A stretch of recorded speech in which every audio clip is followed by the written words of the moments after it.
I wanna make the teachers better. I wanna take home a diploma and show Ma that you love me too. That you love me too. So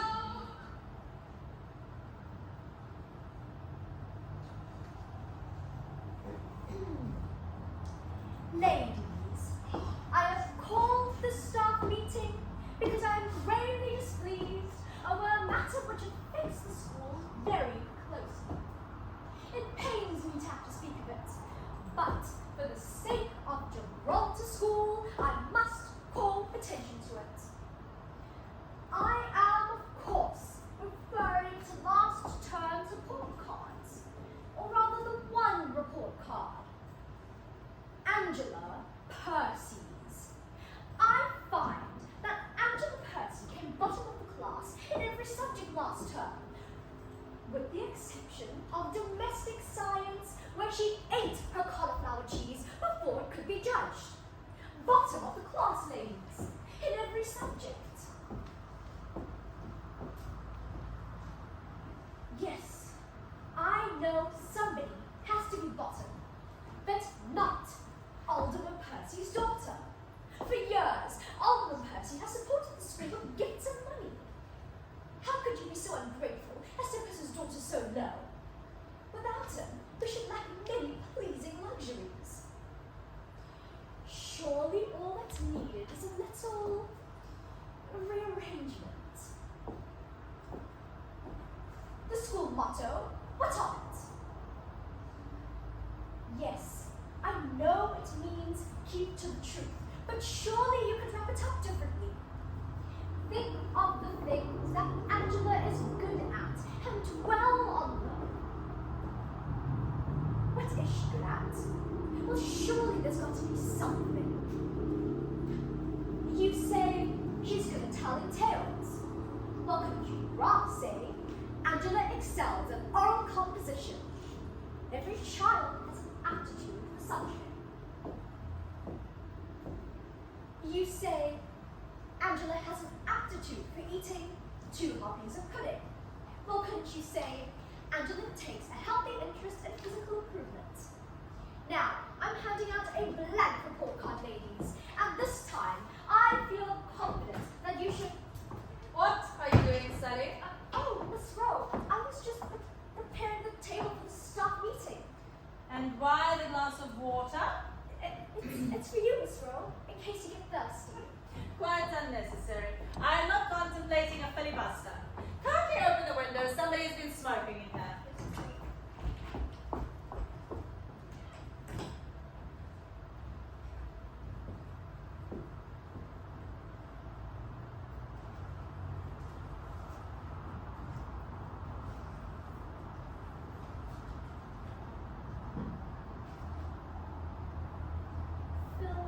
Fill a bag.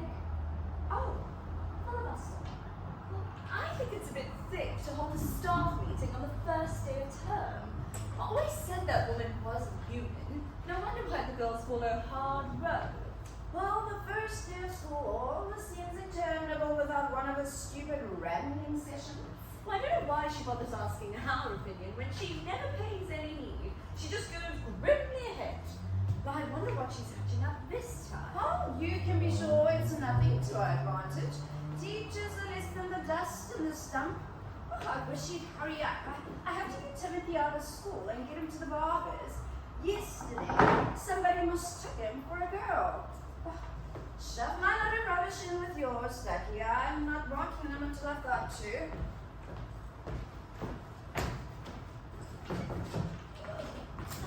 I hope I'm not late. Oh, no. I was drawing up the Stewart family tree on the board, waiting for tomorrow's lesson with 3B. They seem to have the greatest difficulty in distinguishing between Charles I and Charles II. Well, Nell Gwynn never had any trouble. That's rather a present little joke, Jane. Do you mind if I try it out on 3B? No, go ahead. They respond so readily to a touch of humour.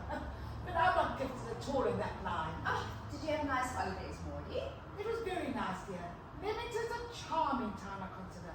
And did you have a pleasant time? Oh, riotous, simply riotous.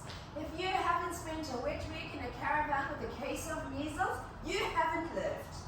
Timothy had measles? Oh, yes. The demon, but he survived and is now in the pink of conditions. If his growth of hair is anything to go by. Is it flavescent, Mrs. Thorpe? Timothy's hair. Is it flavescent? The dear girl's been reading the dictionary again. Go on, tell us what it means. It means turning yellow. I'm going to memorize it. It could be used for all sorts of conversations. Yes, perhaps we'll have an epidemic of jaundice. And then I can ring up the doctor and tell him we're all flavescent. Oh, by the way, Maudie, I brought you back a little souvenir. Now open it quickly before Blossom arrives. I don't want her to know. She'll think that I ought to have brought her one too. Huh. I wouldn't give May Danvers a sixpenny stick of rock. Oh, something tells me you don't love me, Blossom. Well, in the 3 months I've been at this school, Oh, she's been... how pretty! Thank you so much, Mrs. Thorpe.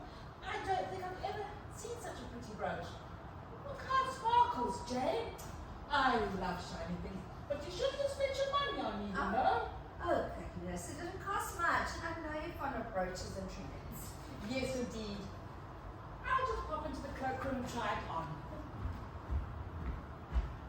Poor dear, how thrilled she is. Well, I don't suppose she gets many presents. Well, I do wish I thought of getting her something. I'm a selfish brute. Oh, yes, all unmarried people are basically selfish. I was the same until Herbert took me onto him. Complacent female.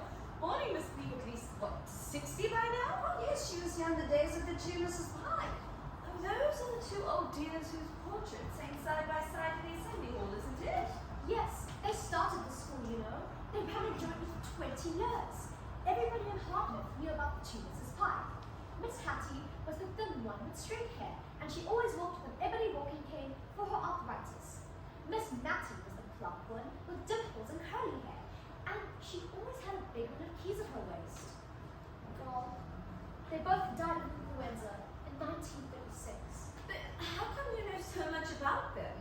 You forget that before I was the school secretary, I was a student here at Gibralter School for 7 years. Oh, so you were. And morning after morning, as I lisped my girlish prayers and listened to Hard Row have talks about growing up, I stared at those two portraits until I knew every detail. I could tell you how many buttons on their bodices or tucks in their sleeves. In the end, it was as if I'd known them personally for many years. And Miss Hattie had a kind of gleam in her eye. She looked down on Hard Row that seemed to say, "Cut the cackle, woman, and don't be such a bore." Well, you were obviously the sort of little girl who indulged in charming little fantasies and paid no attention to her teachers. You're absolutely right. When I finally left school, I was appalled at the amount of knowledge I didn't know. It's why I'm putting some extra work into the dictionary. Better late than never. But if you really are so ignorant, and I must admit I've noticed it, how on earth did you get the job of school secretary? Are you related to, Alderman Percy or something? Goodness, no. It's simply because I answered the telephone so beautifully. Perfect elocution and unshakable manners are the only two things a girl learns at the school. I don't exaggerate. Oh, she's not. Sally is a typical product of Gibralter School. Her spelling is infantile, her punctuation non-existent, and her arithmetic could disgrace a child of 10. Oh, she's totally unfitted for the job she holds, and the things she does to my register are unforgivable. But you should hear her talk to irate parents on the telephone. It's without parallel. Parallel. I never know how to spell that one. You do depress me, Thorpe. I thought Gibralter School had a fine reputation. Oh, so it did once. But for 10 years now, Miss Rowe has been happily guiding it downhill, economizing on the important things, employing unqualified teachers like me. Well, because we cheat. You know, spending extravagantly on things we don't need, like the trampoline in the gymnasium, pandering to the snob element of the town. Pandering. It says here, to pander is to minister to lust or to passion. No, that's not how I meant it, dear. It's a word you have to be very careful over. Oh, one of those? Oh, yes, one of those. So Sit down, ladies. At the table. Miss Dunn was here being senior assistant. Certainly, Miss Rowe. Is someone missing? Miss Morse was here, but she had to slip out for a minute. I see. Sally, you will sit over there and take notes so that a copy of the proceedings can be sent out to the part-time staff. Miss Cox, while we're waiting for Miss Mosley, may I have your attention, please? Of course. I was just talking to Angela Percy. It appears that you made us stay behind to finish an exercise. I did. She wasted half the lesson passing notes to the other girls. You must find some other form of correction. Angela is not to be kept in. And may one ask why? Angela is Alderman Percy's daughter. Yes, I know she is. So what? If I understand your American idiom, you require further elucidation. There is no need to take this down, Sally. The meeting has not started yet. Now, Miss Cox, since you've only been with us for one term, you may not know that Alderman Percy is a very influential man and a member of the Board of Governors. Every afternoon, he sends his car to pick up Angela and take her home. Alderman Percy cannot spare his car and chauffeur for unlimited periods while you keep his daughter after school hours. I am sure you understand. Oh, I'm sorry to keep you waiting. Just take a seat, Miss Mosley, and allow us to commence. Now to work. I have several small items to attend. The first of which is a change in the name of the school. The governors and myself have made a decision to change the name to Cedar Grove. The previous name, Gibralter School, was decidedly odd and had no apparent connection to the school for young ladies. But it did have a connection. Miss Harriet and Miss Matilda were both born and brought up in Gibraltar. Their father was a naval captain, and besides, Miss Harriet always used to say, a good education was like a rock to build on, like the rock of Gibraltar. I dare say she did, but that was a long time ago. We must move on with the times. When I think Cedar Grove is a charming name. But I always thought that Gibralter School was rather a charming name. But it doesn't look like the Rock of Gibraltar. It doesn't look much like a cedar grove either. We have only one small cedar tree. Well, we can plant some more. The Misses Pye would have hated it. The Misses Pye are no longer with us, Maudie darling. What they think doesn't really count. All this discussion is pointless. The decision has been made. Here's a specimen copy of the new prospectus sent to me from the printers this morning. Handle it carefully as I only have the one. It looks rather elegant, I must say. Whatever would Miss Harriet say? Well, I think it's a pity. I like the old name. Me too. When we were at school, we used to call ourselves the Ape of the Rock. Ooh, I see here that the school fees have gone up another £10 per term. Yes? Can we then hope for a raise in salary? I'm afraid not. The money is needed to keep pace with the ever-rising cost of upkeep and maintenance. However, that is a point which in no way concerns the teaching staff. I feel that it does, Miss Rowe, in this way. Over the last 2 years, the school fees have gone up by £50 per annum, and now you're adding another 30. Now this is going to put an immense strain on some of the parents, and a few of the girls may have to leave. I mean, already we draw most of our girls from the upper strata apartment. I fail to see that that is a cause for regret. I'm sorry, but I disagree. A plenty of money does not guarantee plenty of brains. Money will not get our girls through their GCE. And already in the past few years, our marks have been far from commendable. I'm obliged to you for pointing that out to me. I feel that now Hartford schools are going comprehensive. A few of the parents may disapprove of the system and may want to send their daughters here if they could afford it. That could be great into our advantage. I'm anxious not to lower the tone of Cedar Grove by accepting girls from the poorer classes. I feel I owe it to the parents of my gently reared pupils not to allow them to mix with the girls of common breeding. Gently reared, are they? Well, I wonder who carved a certain word on the lavatory door. Well, since you raised the question, I reckon it was Susan Emmett. What? No, Susan Emmett is a case in point. She comes from a broken home and her background is not at all good. I consider her a bad influence in the school and I shall not be sorry if the rise in fees forces her to leave. But Susan has got the best brain in this school. Her GCE results excel. I'm going to explain.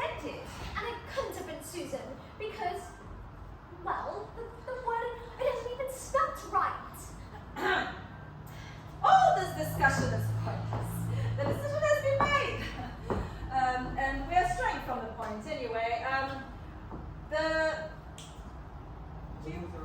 Which was the rise in fees? I'm sure you have the remotest conception of what it costs around the school. Why, the swimming bath alone costs £20 a week to keep the water warm and filtered. Yes, but we have the sea on our doorstep and they could bathe in that for nothing. Alderman Percy donated the swimming bath. And there's always pieces of apparatus needed. And we get no state aid, so you see the strictest economy must be practiced. One of these economies is going to affect you all to a certain degree. As you know, last term, our PE mistress had to leave. We have decided that in future we shall only employ part-time games mistress. The physical education will now need to be shared out among the full-time staff. I hope I can rely on your loyalty to give up one free period a week to that, ladies. Of course you can, Miss Rowe. It'll be rather fun after the inactivity of maths lessons. Thank you, Miss Danvers. Miss Cox? Well, yes, I don't mind, though it will only leave me with 2 free periods to do my marking. Well, many teachers take their markings home, Miss Cox. Oh, well, that's something I don't intend to do. I mean, if I must take PE, then I must, and I'm sure it won't do any harm to my figure. But if I don't get any free periods, the books will go unmarked. For I have a family to feed and a house to clean. Well, heaven forbid I should disrupt your domesticity. Well, if I might make a suggestion, I often find time in the dinner hour to catch up with some marking. Admirable. I am sure Mrs. Thorpe will follow your example. And you, Miss Maudsley, are you willing to take a turn at physical education? Surely Miss Maudsley won't be expected to take PE. Why not, Miss Cox? Well, to put it bluntly, she's too old, surely. Are you, Miss Maudsley? Are you too old? No, Miss Rowe. I'm sure I'll enjoy it. Splendid. The new timetable will be ready tomorrow morning. I think that concludes most of the proceedings. Did you get it all down, Sally? Well, kind of. I mean, sort of. Mostly, Miss Rowe. Yes, Miss Rowe. Good. Now, before you go, I want you all to go and look at my room. Your room? What for? On the wall, you will see a wonderful oil painting by a brilliant young artist. It was donated to the school by Alderman Percy. Fancy that, how kind of him. Oh, it's more than kind. I believe the painting cost him £200. This I must see. Please do. Pass me your notes, Sally, so I can check them over before you sign them.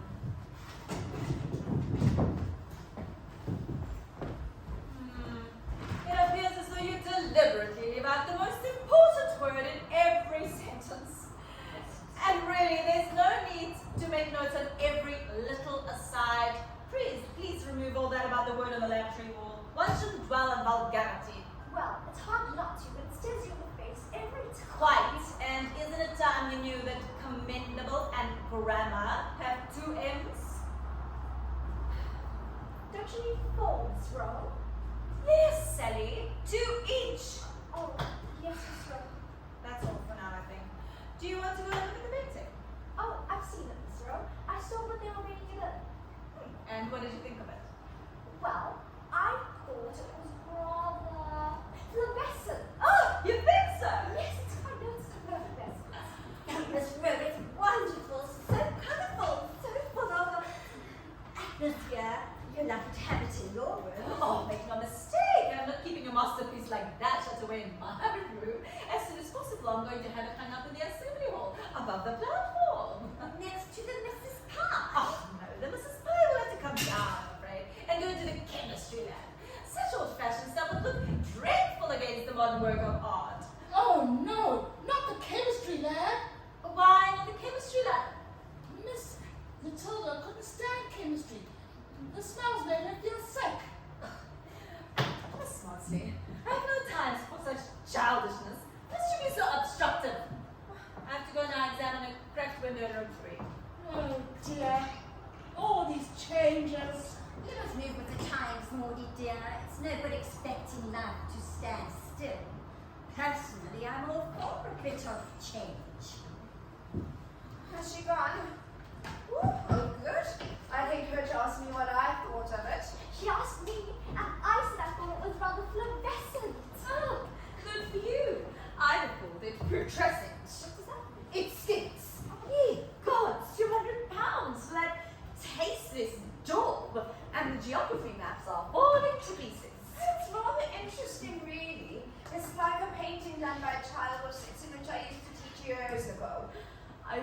if it's the same boy.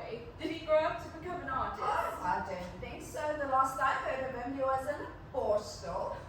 Well, it's obviously the same bloke. Here we are, Maudie. Here's your coat. Maudie, what's the matter? She's crying, I expect. Oh, Maudie, you're not crying, are you? It's because Miss Rowe is going to hang that picture in the hall and put her precious pie sisters in the Kenny lab. Oh, don't be ridiculous. It's because of this wretched PE we all have to take, isn't it, Maudie? Oh, it's outrageous to expect an elderly teacher to take a turn at that. I used to take drill with the girls when I first came here. Will I ask you? But when I was in my 40s, I had to have an operation. And Miss Harriet said I didn't have to take it anymore. She was always so thoughtful for this stuff. Well, that's the least you can say about our current headmistress. But honestly, Maudie, why don't you stand up for yourself a little bit more instead of letting her browbeat you? Yes, why didn't you say straight out I'm too old when she asked you? Jane, dear, you don't understand. Miss Rowe knows that I'm 61 years old, and 60 is the retirement age. If I don't do everything she requires of me, she can get the school board to force me to retire. Well, isn't it time you retired? I can't afford to. I have to support my invalid mother, and I dare not give up until I've paid off the mortgage on our house. Well, cheer up. You don't need to do much in PE. Just shout at the girls and keep them on the run. I shall budge from one spot when it's my turn. But I can't let myself be heard outdoors. And the girls will just laugh at me. And I'm sure to get bronchitis. Well, I'll tell you what. I'll take your PE lesson if you'll take one of my English periods. I don't mind a bit. Do you think she'll let you? Well, I don't see why not. I'll speak to her in the morning. Now, put on your coat and let me run you home in the car. Timothy would have given up waiting and gone to the park. It's very kind, really. I'm sorry I was so silly. It's all these changes coming suddenly that's upset me. It won't be like the old school anymore. It's a wonder Miss Hattie and Miss Mattie aren't turning in their graves. Well, you can expect they've done a couple of turns in the last half an hour. Miss Hattie and Miss Mattie, I ask you, it's like some dreadful music hall term. Personally, I should be glad to have their portraits taken down. They give me the creeps staring down at us like a couple of old witches. Do they?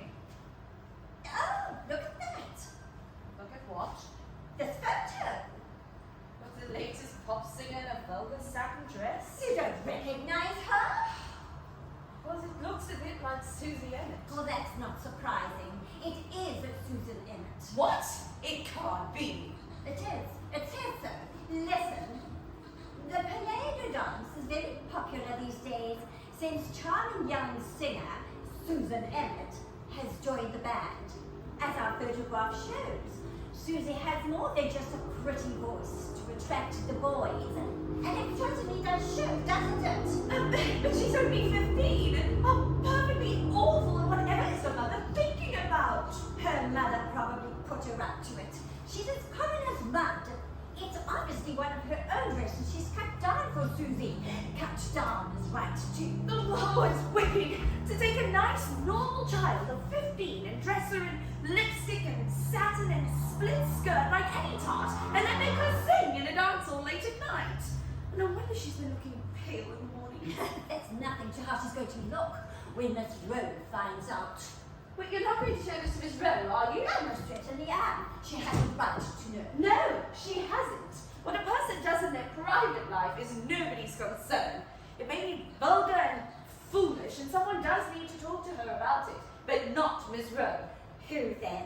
You, I suppose. Well, all right. I'd be glad to. Susan is in my form, and we get on well together. Oh, yes. I've noticed how friendly you are. And what do you mean? Nothing.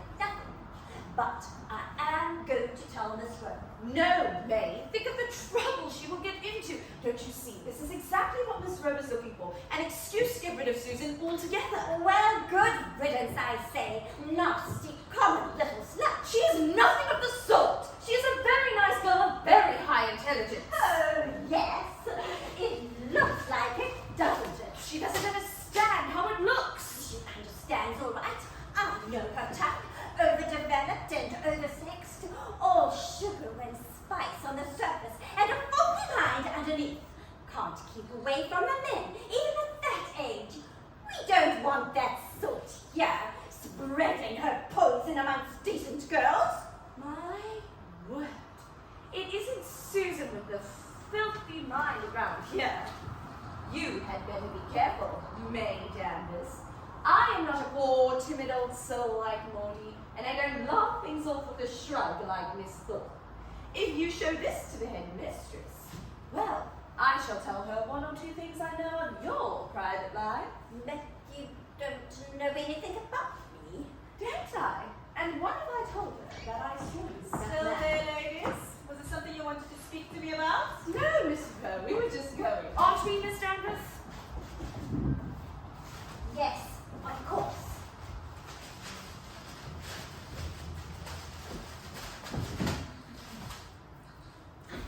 Good afternoon, Miss Rowe.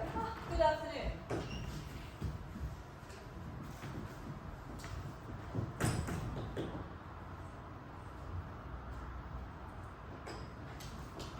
I finished with the typing, Miss Rowe. Can I please don't hold it down? Yes, but I want you here first thing tomorrow morning to shift mine and your things into this room. One of the girls can help you with the heavy stuff. Everything? Yes, I'm having my room redecorated. Padgett and Son will be here tomorrow morning at 9 o'clock. Crumbs, what about the telephone? I think the cable is long enough to reach through the door if it were to stand on this little table. Yes, I suppose the girls won't enjoy having us here, but you know, they'll have to realize that we don't enjoy it much either. Well, I will. It's a lot more cheerful in this room. Cheerful. Well, what I meant to say was, the sun comes in here a lot more than you're in this room. Haven't you noticed? Yes, but I'm not emotionally influenced by it. Now, off you go, Sally. I have one or two more things to take care of before I go. A headmistress's work is never done. Well, I'm glad I won't be here alone. Old bullies give me the creeps. Indeed, why? Well, I think of all the people who lived there and died long ago. Silly, aren't I? Remarkably. Good afternoon, Sally. Good afternoon, Miss Rowe.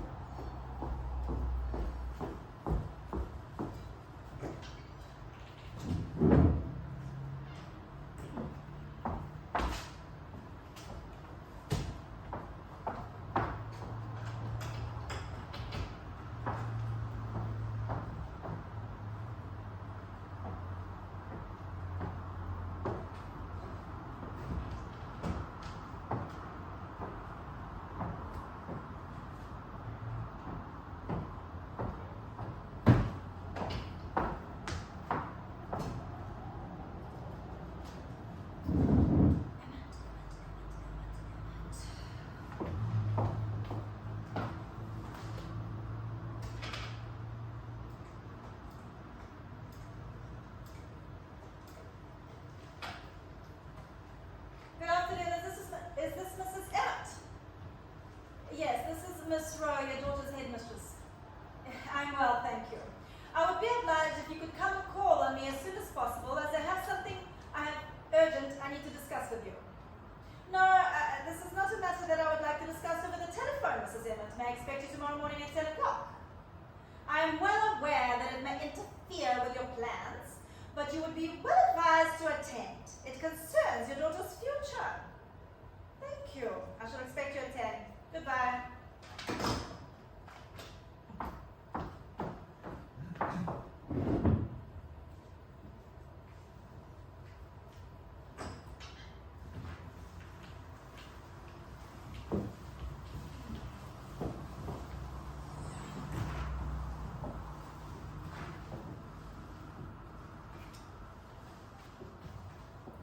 Hattie, she can't see us.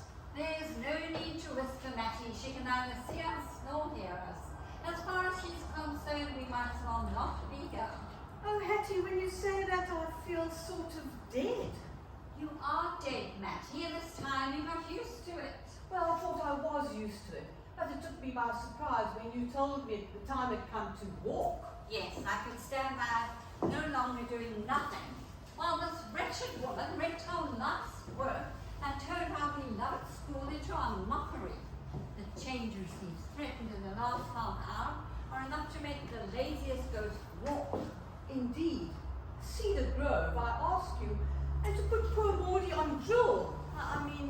PE. And as for that picture, that was the last straw. I will not be relegated to the chemistry lab. To make room for a painting, I can only describe as tripe. You describe it so well, dear. It's certainly not worth £200. Alderman Percy would have done better to have installed more wash basins in the cloakroom. Alderman Percy, indeed. I remember young Oliver Percy when he was a grubby little demon with a running nose. I do too. I remember the time he called rude names after you and you chased him up the road and boxed his ears. I was more sprightly then. What's she doing now? The pen has no more ink in it.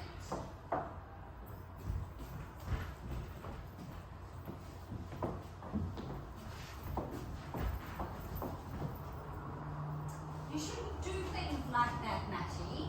I was just trying to be helpful. We're not here to help, only to hinder. Yes, of course. When are we going to start? Tomorrow, probably. I really just wanted to have a good look at the woman. Most of the time, I only see the top of her head when looking down from the wall of the assembly hall. She's better looking than expected. You can't be good looking without a spark of warmth or humanity about you. Come along, Mattie, we better get our rest if we're going to start haunting tomorrow. Couldn't I just make a start today? In what way? That prospectus with the new name, Cedar Grove. It's the only copy she's got, and it's very nicely placed. Very well, then.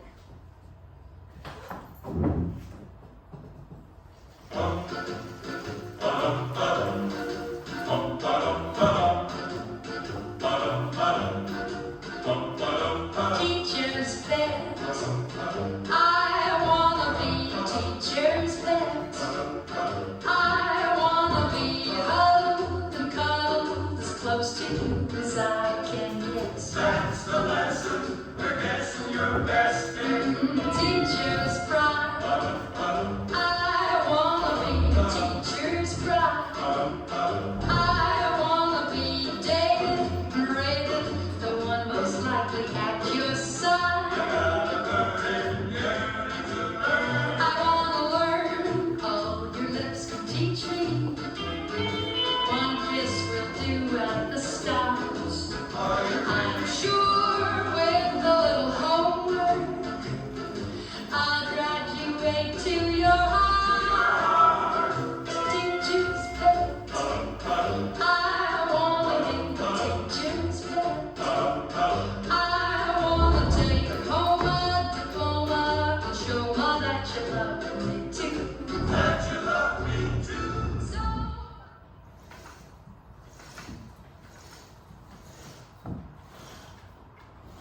Hattie, who is this woman? The secretary called her Mrs. Emmett. She's here to see the headmistress. What about? I gather her daughter did something she shouldn't. Oh, which girl is that, I wonder? Do you know? I think she's called Susan. She always stands at the extreme right back of the fifth row every morning in assembly. She sang that solo verse in the hymn at the end of last term. What? That pretty child with the curly black hair? Fancy that. She doesn't get her looks from her mother. Have you noticed how short her skirt is? Indeed I did. And it's even worse when she's sitting down. I don't think she's wearing a petticoat. Oh, she reeks of scent. It's very vulgar to smell of anything except eau de cologne, lavender water, or carbolic soap. She should know better than to read somebody's papers. That woman has the most colossal nerve. It'll be interesting to see how Miss Rowe deals with her. Well, if she decides to bully this one the way she bullies poor Maudie, she'll find she's bitten off more than she can chew. An indelicate metaphor, Mattie, but apt remarkably apt. Good morning, Mrs. Emmett. Sorry to keep you waiting. I hope you weren't planning on smoking. It's against our rules, you know. Just as you like. It's a shame to lead our girls into unfortunate habits, don't you agree? It depends on what you mean by unfortunate habit. I'd rather smoke than eat any day, and surely you won't say eating is an unfortunate habit, would you? Luckily, that is not the subject under discussion. Yes. Why did you call me, Miss Rowe? I haven't got long, and I should be at work right now. Ah, yes, you go out to work, Mrs. Emmett. I expect you need the money to pay for Susie's school fees. Oh no! Susie's father pays for her school fees. He left us, around 5 years ago, but he pays regularly through the bank. I just go out to work for some company and I'll pay for my cigarettes. But what is all of this leading up to? This, Mrs. Emmett. Why does Susie need to earn money at night by singing in a dance band? No, she doesn't. Oh, she does. I have a newspaper photograph of her doing it. Yes, but she doesn't earn anything. She only does it for fun. She only does it for fun. Fun! She needs to go out and see people, especially after being cooped up in this hen house all day. Hen house, that's a good one. She doesn't need anything of the sort. What she needs is a quiet home life where she can prepare herself for her forthcoming examinations. Susie will pass her exams all right. She works very hard before she goes out to any dance. Do you have any complaints about her schoolwork? Didn't she come top of the class last term? That's true, but how long can she possibly continue to do so under the constant strain of late nights and overexcitement? Susie is tough like me. We thrive on late nights and some excitement. What you thrive on is not for me to say. I could make a guess. But it's a very wrong environment for a young, impressionable girl, besides exposing her to grave moral danger. Grave moral danger? Oh, you mean somebody might make a pass at her? I'm always there on the dance floor with my boyfriend, and my brother is the leader of the band, so what harm can she possibly come to? Very well, we'll leave the moral issues for the moment. Thank you. Surely a mother knows what's good for her daughter? And surely a mother would also know what is good for her daughter's school. What has the school got to do with this? The school's good name may be irretrievably damaged by what your daughter is doing. Dressing in vulgar, immodest clothing and singing common songs in a Yeah, you mind what you're saying. She doesn't do anything wrong. It might not be wrong for an adult woman of the world, but for a girl of 15 attending my school, it's wrong. And I'm warning you, Mrs. Emmett, that if it doesn't stop, I shall have to take steps. I shan't like to do it, but the good name of my school is paramount. The good name of this school? The name of this school stinks. And if I had it my way, Susie would go to a modern school where she could learn something worthwhile. Instead of coming to this dump, her father insists because his sister came here. There was a girl called Emma, I remember. It might have been a good school then, but not anymore. No school has the right to dictate to its pupils what they do in their spare time.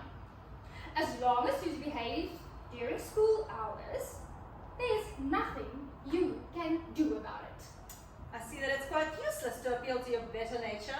One cannot appeal to something non-existent. Good morning, Mrs. Emmett. Good morning, Miss Rowe. Oh, by the way, Susie is singing at another dance tonight. Can I perhaps sell you a ticket? First round to Mrs. Emmett. Hattie, is it true? Can Miss Rowe expel Susie for what she did? Good gracious, no. She'd have to do a lot worse than that before Miss Rowe can take steps, as she calls it. I think she handled that interview very badly, don't you? One shouldn't threaten people like that.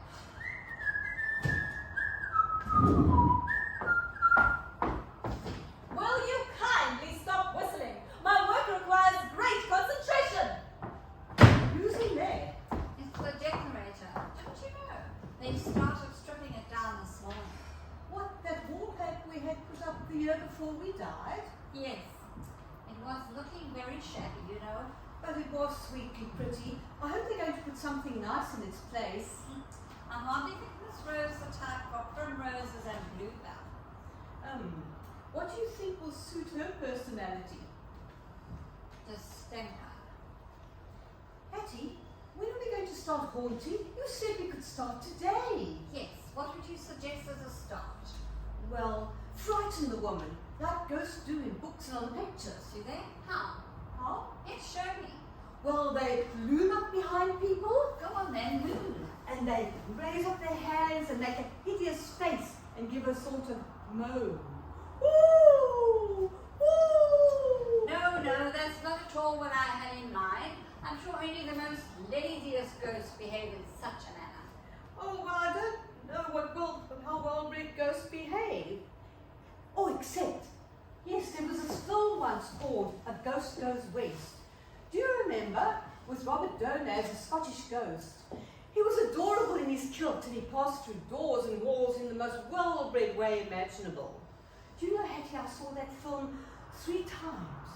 Wonderful man, wonderful voice. Even now, when I think of his voice. You're talking like a schoolgirl, Mattie. Come back to the subject. What you don't seem to realize is we're very inexperienced at haunting. I'm, for one, am quite incapable of passing through a wall with or without a kilt. Me too. It probably takes years of practice. I don't have time for years of practice. If we're going to start haunting, we have to learn how to materialize. And materialize? Appear, Mattie, appear. You can't frighten anyone if they can't see or hear you. Oh, no. They can't, can they? I believe it's just a matter of willpower. Oh dear, I've never had a lot of willpower. Well, I do, and before this day's over, I shall. I'm sorry, I have to send for the register again. Susan found patients arrived at 4:30 after I had marked her absent.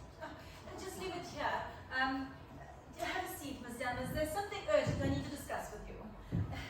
It's a matter that requires very discreet handling. Oh, you can always rely on my discretion, Miss Rowe. I'm sure I can. In fact, I'm going to give you my absolute confidence because I believe we see eye to eye about a certain girl in the school. I'm, of course, referring to Susan Emmett. Have you seen the local newspaper? Oh, yes, and that dreadful photo. It's quite disgraceful to think of one of our girls behaving in such a way. I was tempted to show it to you myself, but I didn't want to get you into trouble. Naturally, Miss Danvers, but in matters like this, one has to overcome one's kindly impulses and think first of the honor of the school. Hooray! I just had an interview with the girl's mother, which went absolutely horrific. She seems to delight in her daughter's behavior and its effect on our good name. How incredible. The sort of mother that let her daughter. Now, that sort of mother and that sort of daughter are not welcome here. I've often felt this was the wrong school for Susie. She works well, I believe. Oh, yes, I must admit I have no complaints about her work. So we can't get rid of her in that school. Oh, you mean... To be frank, Miss Danvers, I shall not be happy until I have forced Mrs. Emmett to remove her daughter. Unfortunately, her sudden notoriety as a dance hall singer is not quite sufficient grounds for me to do anything. No, I suppose it isn't really a crime. A crime? It's odd that you should use the word crime.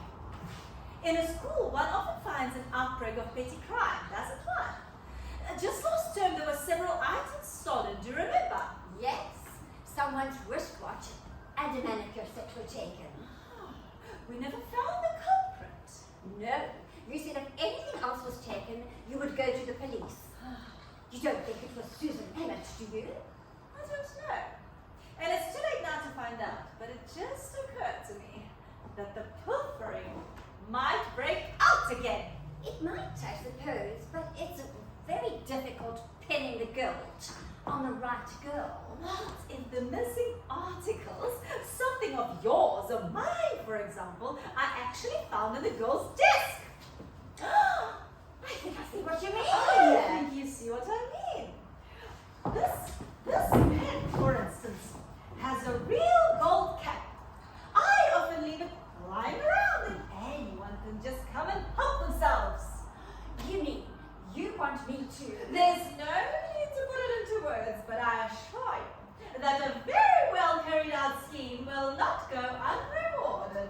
Mattie, do you realize what these two are plotting to do? I do. That unfortunate child is going to be framed. Not if I can help it, of all the unscrupulous. Very well, Miss Rowe.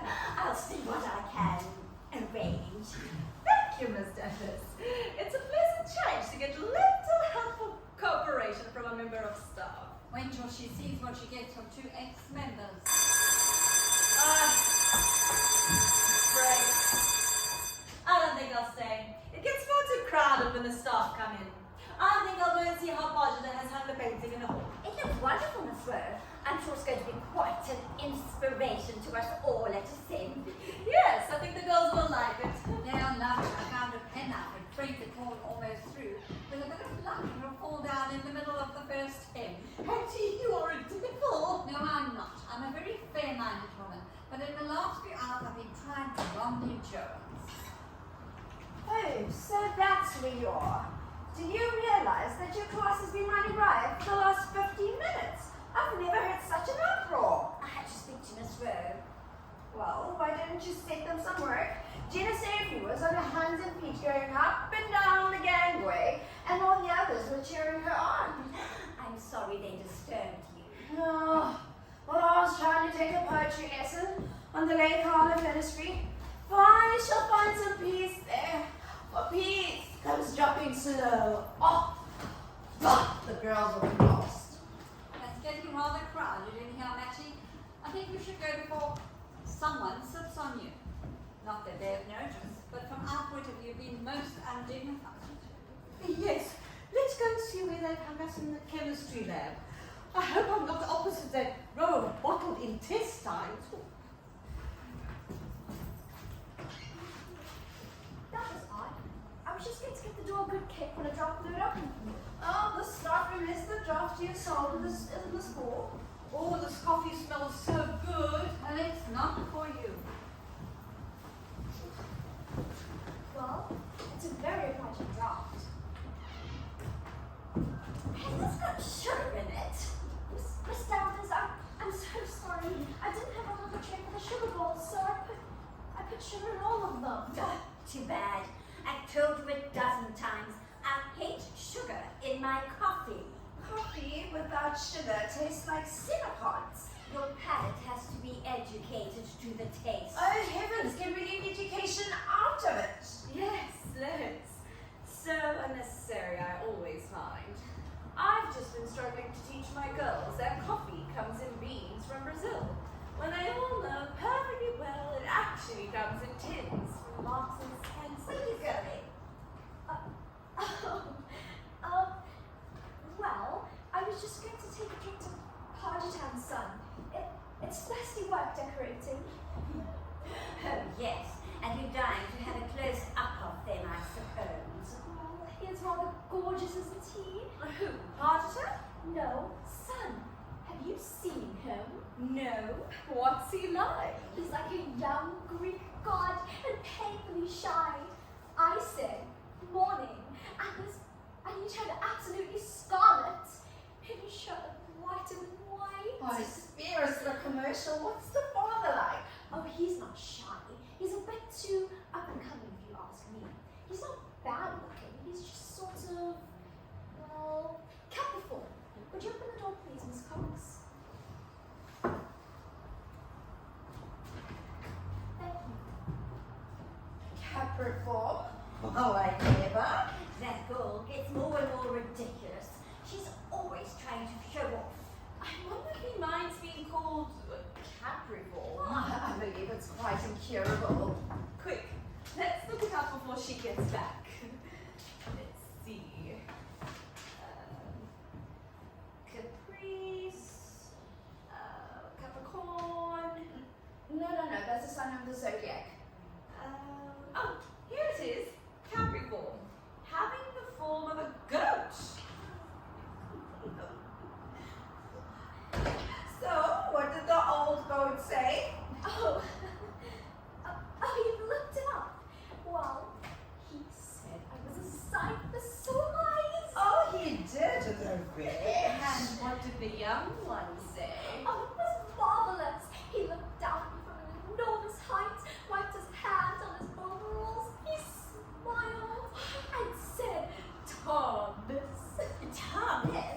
Oh, but it's the way he said it. His animacle moved up and down, and his eyebrows twitched, and he's got golden hairs up and down his arms, and oh, it's a shame. Oh, this gets more and more enthralling. Tell me about his shape. Don't encourage her. He's so triangular, you know. He's got wide shoulders and narrow hips, and when he reaches up with his paintbrush, his stomach caves in, and Oh, don't go on. I'm getting weak at the knees. You two are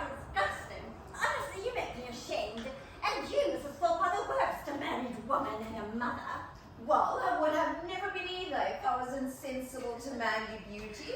Not that poor old Herbert ever looked like a triangular Greek god. As for Sally, she can't help being stupid. But she might behave more like a lady.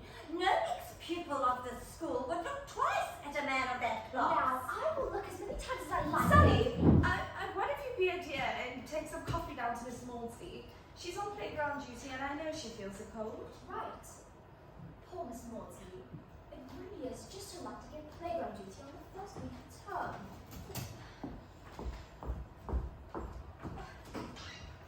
Has anyone seen my spectacles? I seem to have left them somewhere. Are you sure they haven't been taken? Taken? Oh, you mean stolen? I don't think so. No one could wear them. Well, they do have rather pretty frames. Some girl has probably taken a fancy to them. And what makes you say that? Well, several things were taken last term, weren't they, Mrs. Thorpe? Oh, 2 things, in fact. Yes, quite valuable things. I myself have mislaid a purse with a pound note in it. And when last did you have it? Yesterday afternoon, when I was teaching your class. I wanted to show them the black line and watermark in a pound note. I must have left it on your desk. But when I went back in the afternoon, it had gone.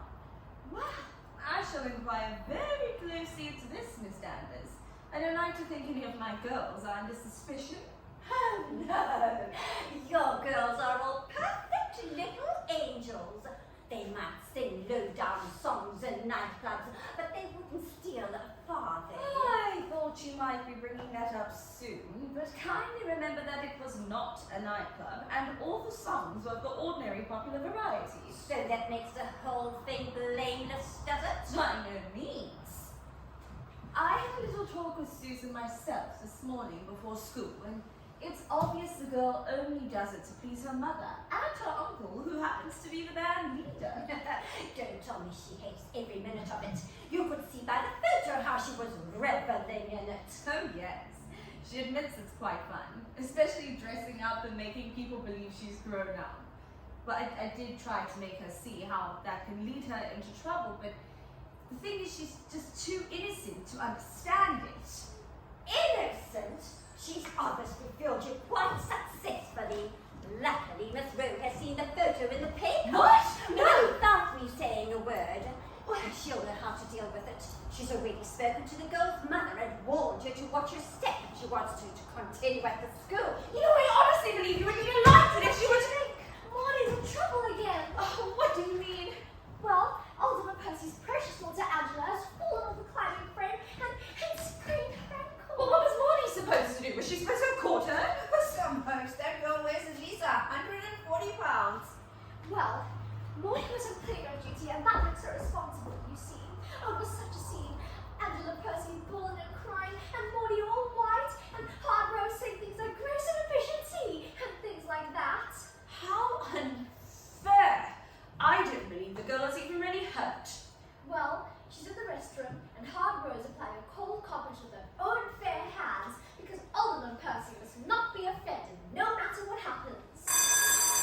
Oh, heavens, the bell! Oh, you're not taking. Jane, can you please have a look at the timetable for me? It's upper fourth grammar. Oh, crikey, I thought that was tomorrow. That's on my books you taking. Sorry. Well, where am I?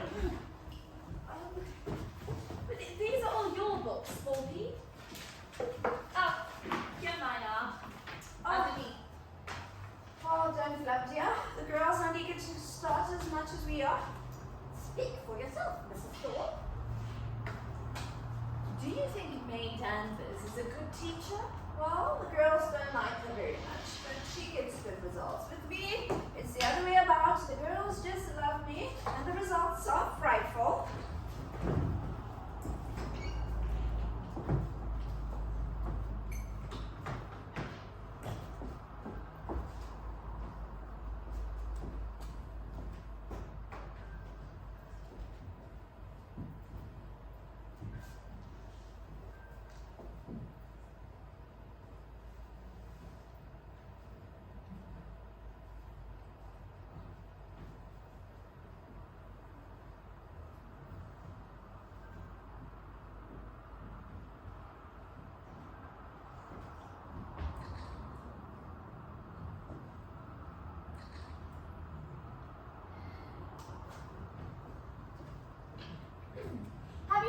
finished your coffee.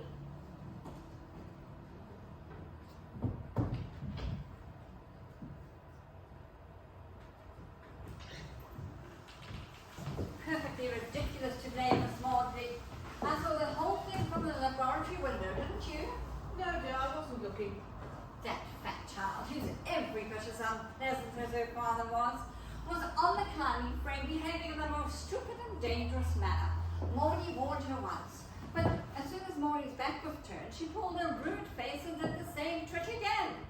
I was most gratified when she fell off. But the way that woman bullied poor Maudie was unforgivable.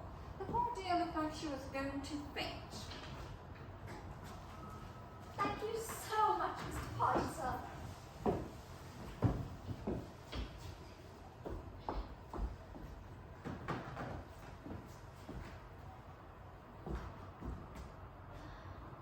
I'll open it for you, dear. Oh. How uncanny.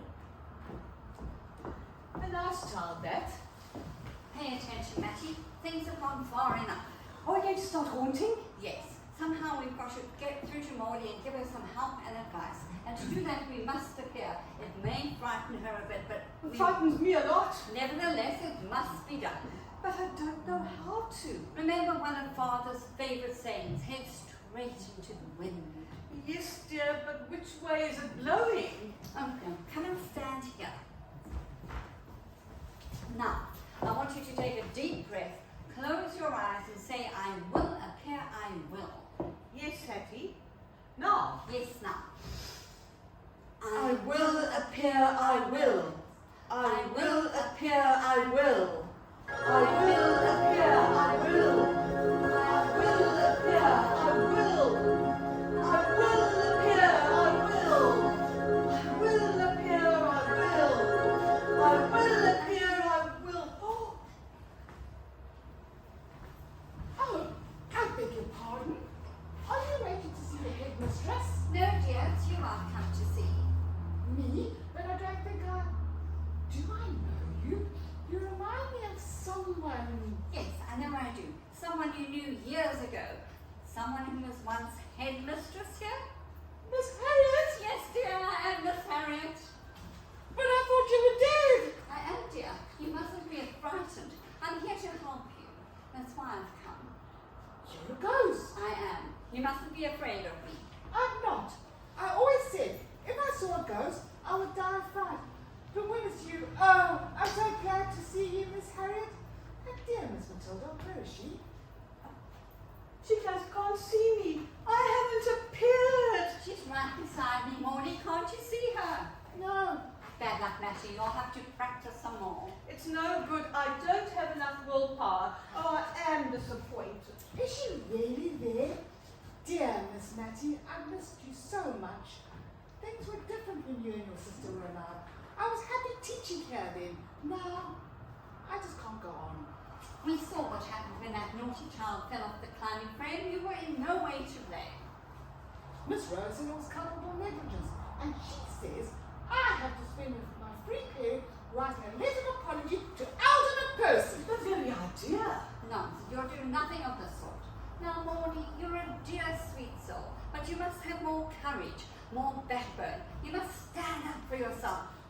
But I'm afraid of losing my job. Nonsense. You're an excellent history teacher, and Miss Rowe knows it. She's very lucky to have you.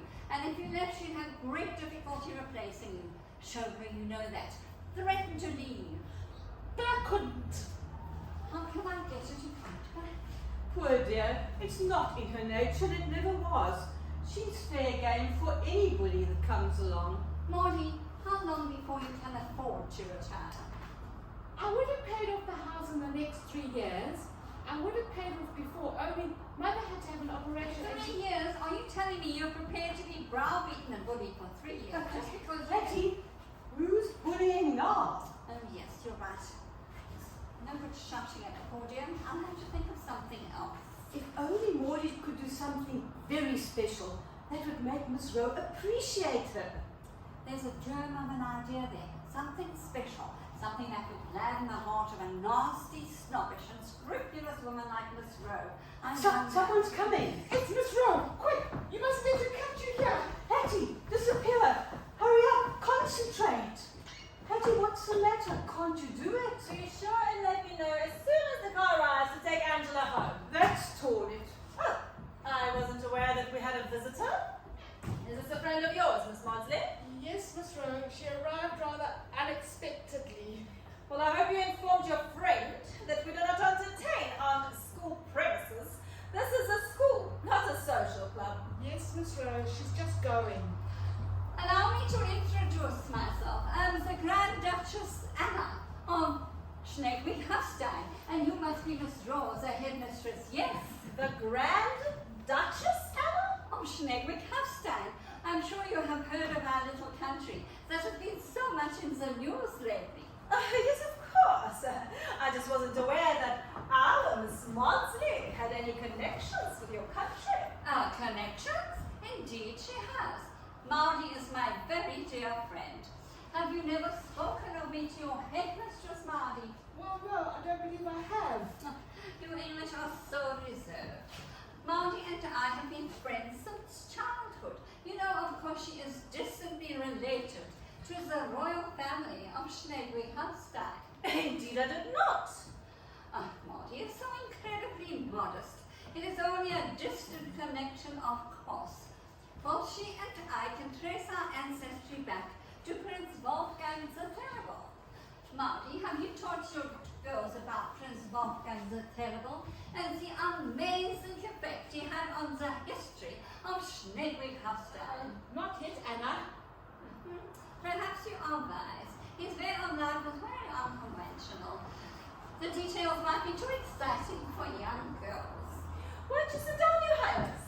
Oh, you are most kind. Oh, not at all. We are deeply honored by your visit.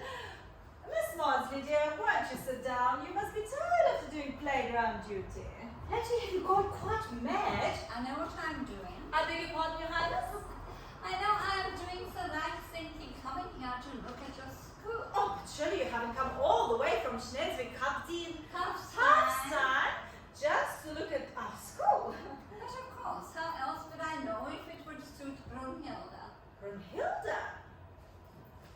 Maudie, dear, surely you have told them about Brunhilde. No, Anna, I haven't told them about anything. Brunhilde is my niece. She is 13 years old and is shy and retiring, having been born many years after her 7 brothers. She lives a rather lonely life in the palace, having no friends or companions of her own age or sex. I am sure you will agree that it's not a good life for a young girl. I do agree. Having constantly ignored my advice, my brother, the Archduke Ludwig, decided she must go to school. And by some strange coincidence, on that very day I received a letter from Maudie. She spoke in such glowing terms of Gibralter School that I showed the letter to my brother. And he said, Anna, you must go and inspect the school, as it might be the very place for Brunhilde. Oh, well, this is extremely gratifying. Do inspect the school, and should there be any little thing wrong, do not hesitate to mention it. There's a lot of things wrong. In the first place, I don't think the daughter of an Archduke can be a crown princess. That's awkward. What is wrong with Your Highness? It is awkward if I find any fault in Miss Maudie's school. She spoke of the happy atmosphere, the warm sympathy of the headmistress, the sensible way in which the girls are treated. No preferential treatment given to girls with rich or influential parents. That is what we would want for Brunhilde. No preferential treatment. You see, I have to look at the practical side, because my brother Ludwig is a romantic. Oh, in what way is he romantic? You will laugh when I tell you. He has fallen in love with the name of the school. Isn't that ridiculous? The Crown Prince Ludwig of Schleswig-Holstein has fallen in love with the quaint name Gibralter School. Oh, Miss Rowe and the governors have decided to change the name. No, Miss Maudsley, you are mistaken. There was a suggestion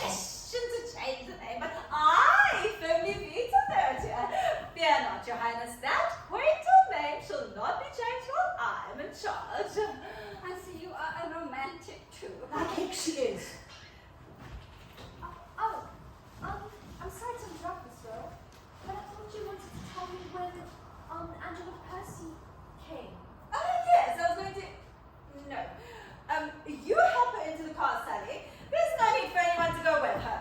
But I thought you were going home with her so you could speak to Alderman Percy. Certainly not. Angela must not expect preferential treatment just because her father is an alderman. Splendid. But I haven't written that letter on the party you made. Oh, don't, Miss Pugsley. You were in no way responsible for Angela's silliness. You help her into the car, Sally, and tell her that she's forbidden to use the climbing frame for the rest of the term. How glad I am to see you support your teacher so firmly. It is so bad for discipline that the girl thinks you are at once meant your sister. How well you understand. This girl's father, you say he is alderman. Is that some rank of nobility? Some kind of lord, perhaps? Oh, gracious no. He's quite an ordinary man, but he is a member of the town council. He's a very rich man and generous towards our school.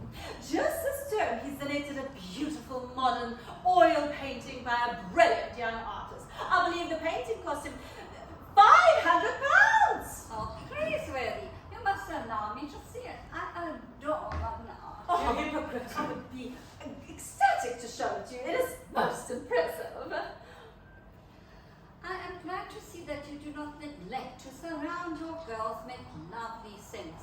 Now tell me, who is the painter of this masterpiece? I believe his name is Kurginski? Vladimir Kurginski, yes. Did you say Vladimir Koginski? Yes, have you heard of him? Vladimir Koginski. Will I never be rid of you? Must your shadow always cast its darkness over our family? Your Highness, you distress me. Who is this man? Even then, he was making a name for himself as a painter. Even then? Vladimir Koginski was the son of a steward at our winter palace. He was the same age as Crown Prince Bruno. They became great friends. Poor Bruno, so young, so talented.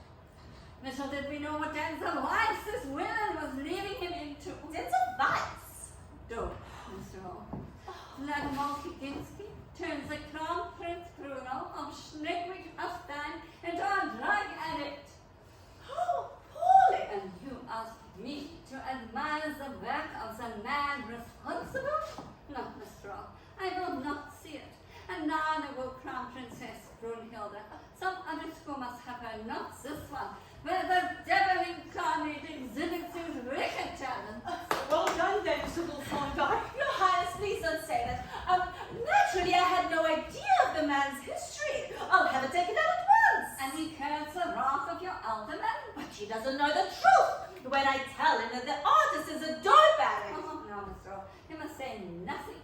You will do your school no good if you are involved in a slander suit. Do you think that man would dare to... Vladimir Koginski would dare anything. And remember, Miss Rowe, the greater the truth, the greater the libel.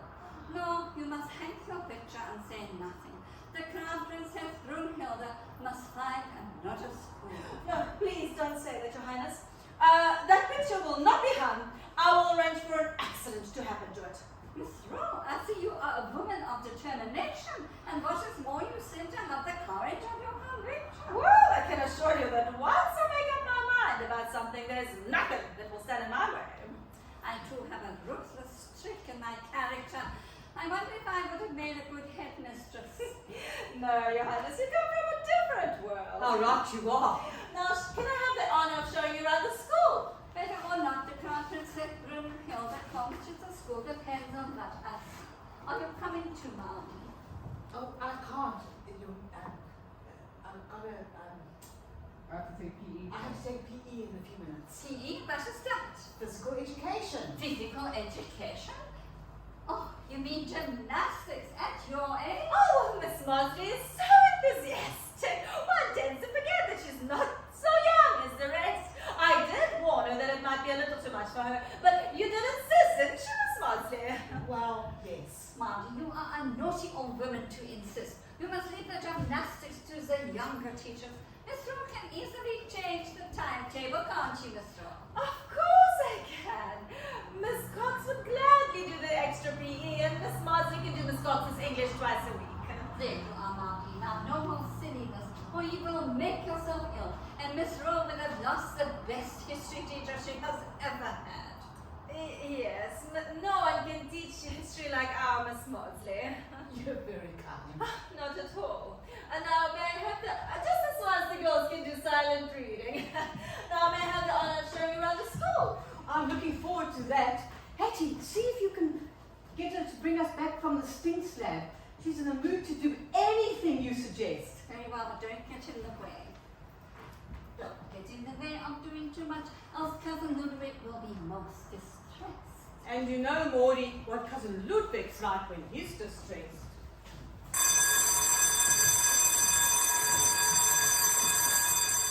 Cousin Ludwig, Princess Brunhilda. Having a nice rest? Oh, yes, thank you. Well, isn't it time we were getting ready for PE? I don't have to take PE this next period. Miss Rowe said the girls could do silent reading instead. Silent reading? That'll be a thrill. Honestly, Maudie, that must be the lowest depth of incompetence a teacher can sink to, in my opinion. Thank you for giving me the benefit of your opinion, Miss Danvers. If it was any business of yours, I've already decided to give Form 5 an extra history lesson on the reign of